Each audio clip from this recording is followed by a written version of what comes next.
mar Kenya. Wach machielo mawuok kendo en wach mar fertilizer kata mbolea ma okochimo puro.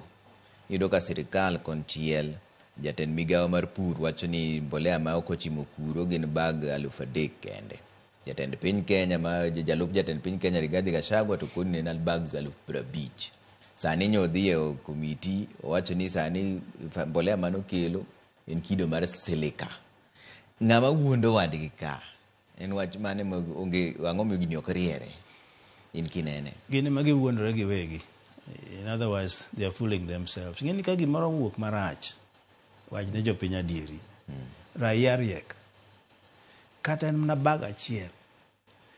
Nitiere act moro mane waloso kanyo mar importing fertilizer and food stuff.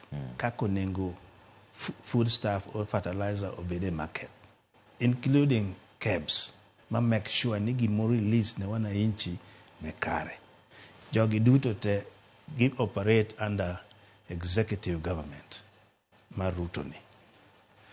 Kopo no kalo, nikech gitimo sample magi ginene. Sampling, very good sampling. Magi ng'eni ma to kare. Koro nengo bede ang'owa a market.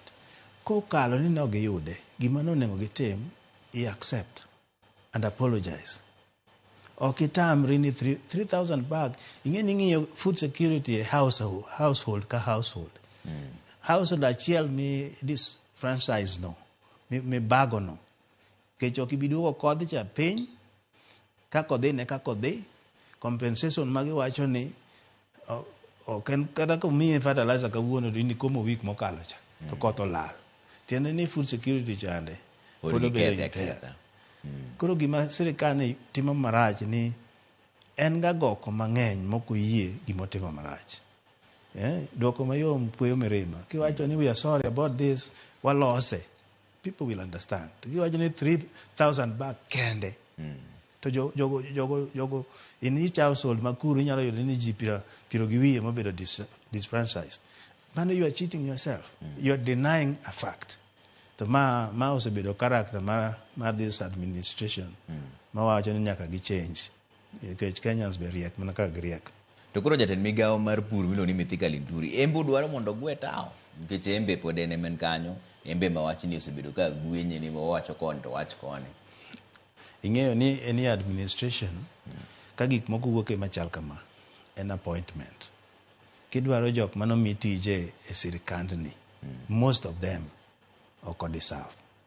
Makata en ka onyawadgi no ponu magolo. And Marani is even more serious. Kelo midenye mier mang'eny. To mano nyiso reme jotend migepe gi koso e jatelo wuon. No, en jatelo wuon nikech kadwa keti minister.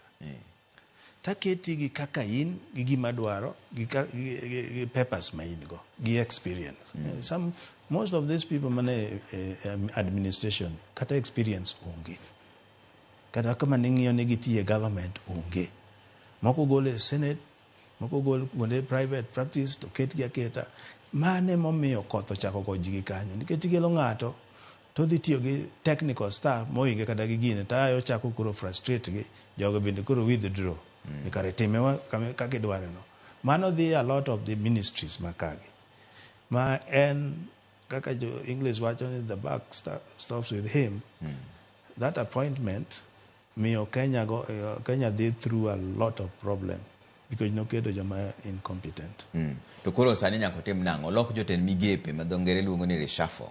Be biro konyo. To be yango winji. Wan koro gimwatemo kochopo kama wachwado gie kaka wachwado moko gie. Wan achwad gi achwada. Koponi gitony ji biro neno ni wan be watimo mekwa. Okay. Yeah, nikech kati kone ni gol, ok bi golo. Ta winyo ni nitie gimoro kanyo biro. Koriek to tim mano mapiyo. Mondo ket ji e dockets magine gi expertise. Manigi teko. Yeah. Wadonja ne weche mag siasa bende matin.